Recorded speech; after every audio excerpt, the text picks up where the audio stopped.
We got a backup racket.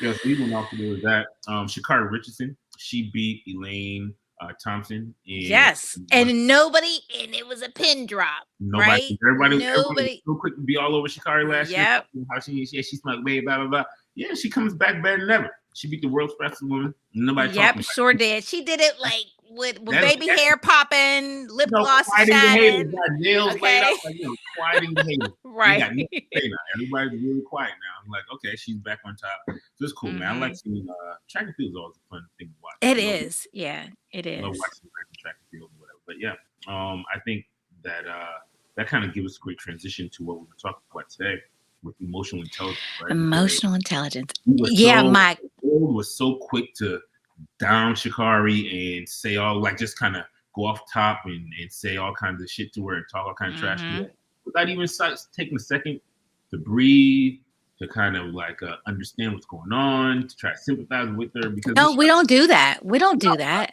Not at all. Because we've seen examples of that all the time when people saw pictures of Chadwick Boseman.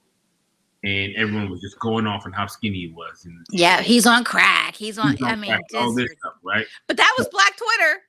That was hey, Black.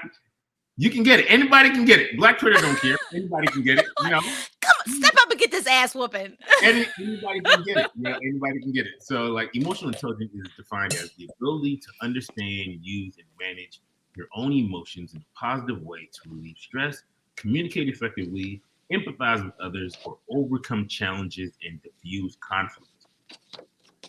Right. So the reason why this topic came up was my candidate a few weeks ago, who I made the offer to, and she was outraged by my offer and showed her outrage and then told me that if she were basically accused me of discriminating against her, a Black woman discriminating against a Black woman, but I'm being used by the man. I mean, I read all this into this. If I were a white man, like I'm gonna make that a t-shirt. I'm gonna put that on a t-shirt. If I were a white man. Okay.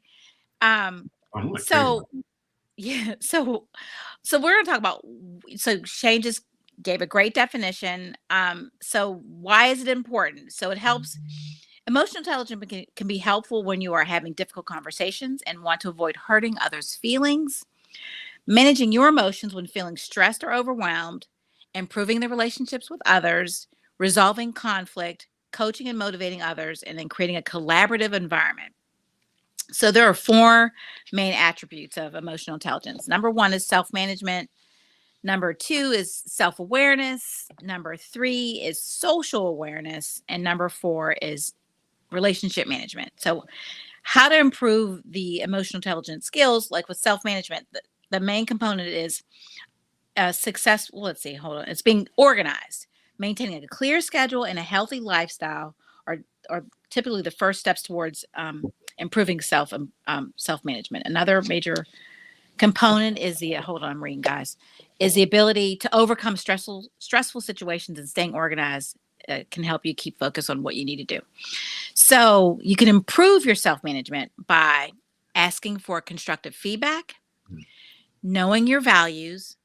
And I'm going to stop right there for a minute because I had a candidate the other day, a young, smart Black female, and we just got real, right? We just got real. So because that's what we do sometimes.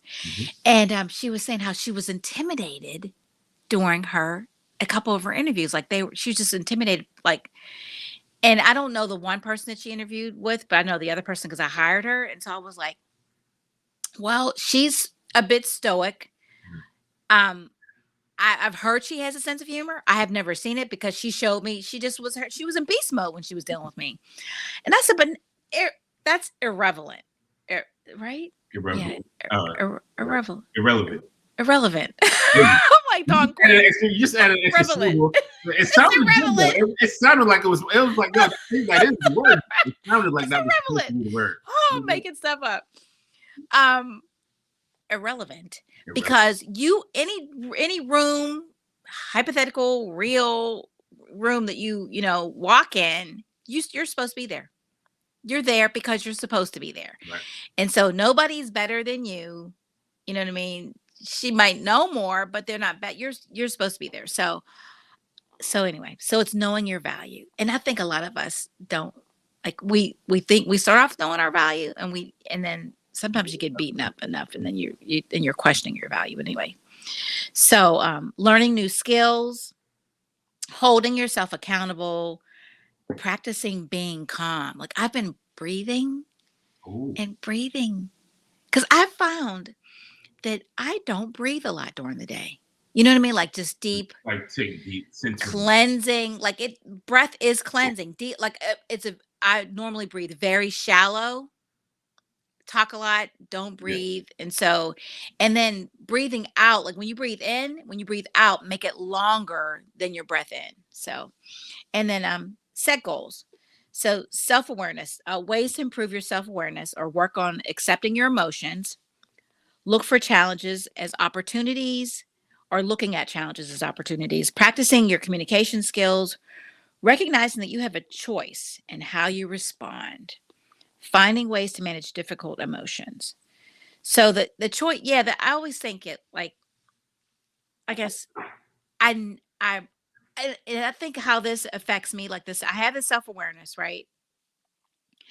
But I think that I'm always um I'm not quick-tempered at all.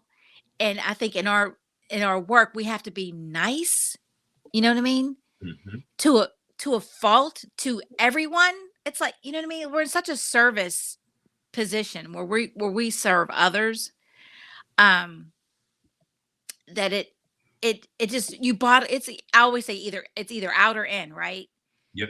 And so we bottle it up, but I don't go off on people I don't know. I don't take things out on others. I just keep it in. And I think that it manifests itself in other ways when you do that too. So yeah. So I think you have to, anyway, be careful with that. That definitely transitions like to the Charles Swindoll quote: "Life is Oh, what happens to you, and 90% how you how react." you, yeah. You know, I think That always rang a bell with me, because I mean, it's like, you make how you can control your own, you can't control others, you can control yourself.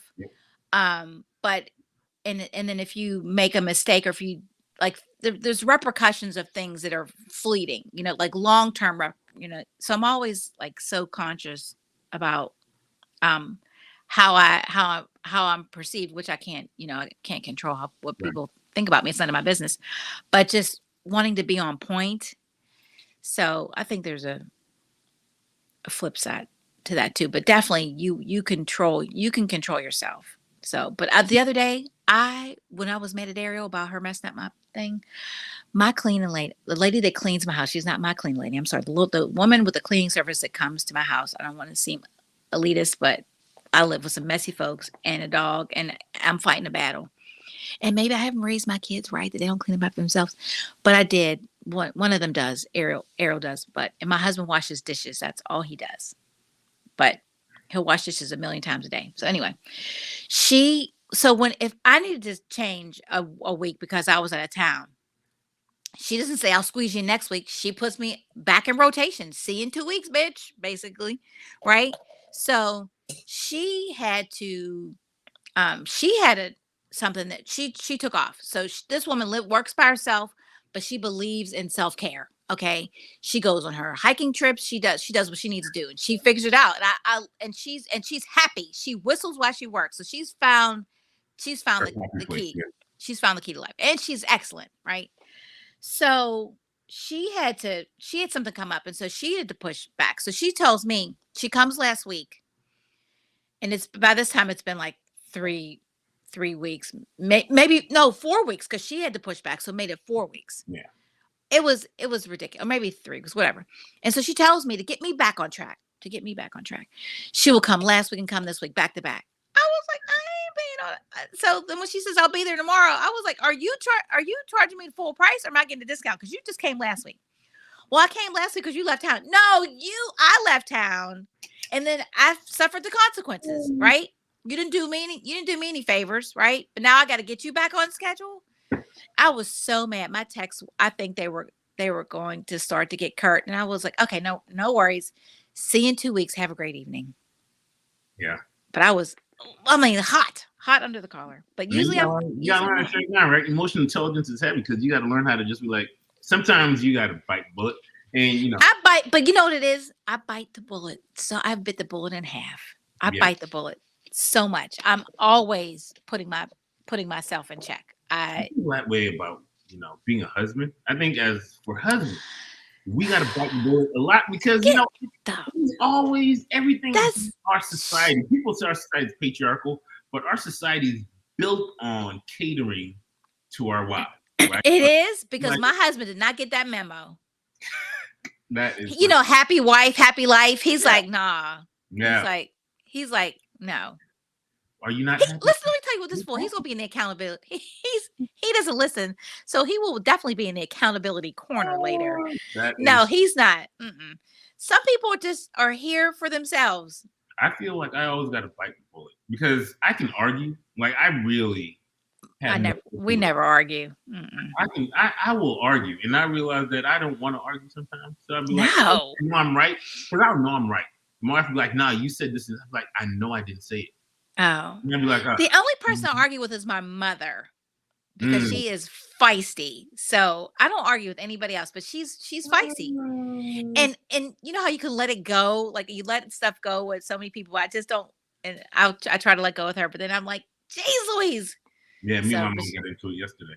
Like it was just like, no. And then when my mom argues, she likes to bring up other sides. Oh, distract you from the argument. Oh, it's so funny. And back when my emotional intelligence was low, I'd grab on anything and just go after it.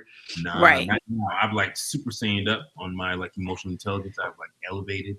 So now when I argue with her, I stick to the subject. No, that's not what we're talking about. Right. And you can't bring up and stuff that's been settled. You can't bring it up anymore. It's been settled. This is not Real Housewives. We're not going to keep bringing stuff up. And that's the problem I think that a lot of people face when they're at work, though, because they have these unintelligent, as far as emotions go, leaders who will politely remind you of any mistakes you've made in the past. Right. So right. Well, before when you did this and this, it really caused concern. So now I'm seeing you going out. I'm like, whoa, why stuff that happened before? Or they're unintelligent, they'll just go off at the slightest thing, right? Those leaders have no sense of self-control when it comes to an issue popping up. Something happens out there on 10, and we're like, well, this is at worst a 5 situation. Why are you all the way up here? Why are we all the way up here? Why are we CCing the world on how to fix this? This is stop CCing everybody. Right. Yeah. Simple issue. If you have more than 3 CCs on a simple issue, I feel like you are showing lack of emotional intelligence. Exactly. You're doing too much. Yep. So we went over, we did self-awareness, now social awareness. So you can improve your social awareness by learning conflict resolution. So these are things this is putting into work, right? Practicing active listening, asking open-ended questions, showing interest in others. I know it's difficult for some, but you can fake it. And learning how to praise others. And okay, so that brings us to another good point. When you're working, you need a lot. You might think you're a one man, wrecking ball, but you need help from others. And so I butter people up. I butter them up because my mom always told me that you get more flies with honey than you do with vinegar. So when I need something from you, or when you do something for me, I am like, thank you. You are the best. You know what I mean? I owe you. I'm like, and I mean it, but I just believe in, in doing that, not beating people up to get what you want, but making them want to help you. Exactly. Some people call that charm, that the ability to finesse. It depends on what you use your talents for, right? If you're really good at complimenting, you can finesse your way into and get a lot of things, right? You can finesse job, you can finesse relationships, you can finesse whatever you want. You make it seem like a con artist or something. I'm just saying, listen, everybody does not have charm. Everybody does not have the ability to finesse. It really is a skill that either you're born with and that you train, right? Because some people just aren't. I don't think you. Well, I think that you can. I I don't know. Maybe I'm not I wouldn't say I'm charming, but I No, you're am very charming. I polite. watch you in the room. You work a room like you. Yeah, but I try to make people laugh because I think I really want to be a comedian, and I think I really want to just be go to open mics Oh, you and should make go people there and laugh. do open mic. No, I would never do that. I'm shy. Listen, go to an open mic. Take an edible. Go to open mic and Oh, have. please, and just make people laugh because I'm Yeah, I'm just saying, why not, right? Like, do that. no. No, active listening was an interesting point, right? So, Take an edible. yeah, I'm telling you, right? Active listening is one of those things where everyone talks about it, but I don't think everyone knows what it means or how to active listen. But I think if you think about yourself in like corporate setting, some of the most annoying people show you what active listening is. Like, you ever been in a meeting and someone always repeats what the manager says? Someone manager will be like, okay, we need to do A, B, C, and D, and I think that'll get us to a great point, and we would grow. And then somebody will be like, yeah, I totally agree that A, B, and C needs to be done in order for us to achieve the next level. But What are you, the court stenographer? exactly, but in reality, that is what active listening is. Yeah. Active listening is showing someone that you are hearing what they're saying, that you are way of listening and responding to another person that improves mutual understanding. You're showing understanding of what they're saying. While people can annoy you with their active listening, but they actually are doing it, and those skills are important in establishing relationships. But you know what's to juxtapose that with this new world that we live in, where everything is Zoom, WebEx, Teams, Meets, Chat, whatever. It's growing increasingly hard to listen. Are you finding that, or maybe I'm just getting old? No, I think it's just a matter of we get distracted easily as a people. Like, we live in a very microwave society, and so when you're on Zoom calls, I'm not distracted. I'm sitting there looking at the camera, but my eyes, when I have my glasses on and I stare too long, I get sleepy. that is funny. I I've get seen it. Oh, our call last week, you were struggling, bro. I was like, next time I'm about to text you, you pop back up. I was like, yo, I can't, because my eyes, like I can't see, because I can't read with my glasses on, right? Yeah. So if there's something up on the screen, I'm like, I can't see. It becomes a blur. Like, screens magnetize. I mean, they do. They hypnotize. They hypnotize me. And I'm one time I was on a call and I dropped a pen, and that's what I woke up. I can hear, but I'm just like, oh my gosh, I'm so sleepy. I wonder if they can see how little my eyes are getting.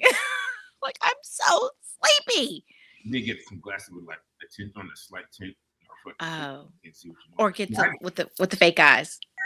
All right, number 4, the last one, is relationship management. So you can improve your relationship management by sharing your own feelings, putting yourself in someone else's position, paying attention to body language, imagining yourself in someone else's place. Is that the same thing as putting yourself in someone else's position, and listening to other people? So again, it's the listening. There's some common themes here. I think that putting yourself in someone's place is a big one, especially with leadership in like your workplace, because you fear that leaders get to leadership positions and forget what it's like to be on the ground working, and so then the slightest thing will happen. And they're like, oh, how could you miss this email? Why didn't you respond to this email? Well, there was like 30 other fucking emails. Right. Like, why are you going right? It's like that's you putting yourself in someone else's shoes. Right. That definitely. If we could all do that before we respond, I think that goes back to empathy. Empathy. It's empathy. Like, yeah.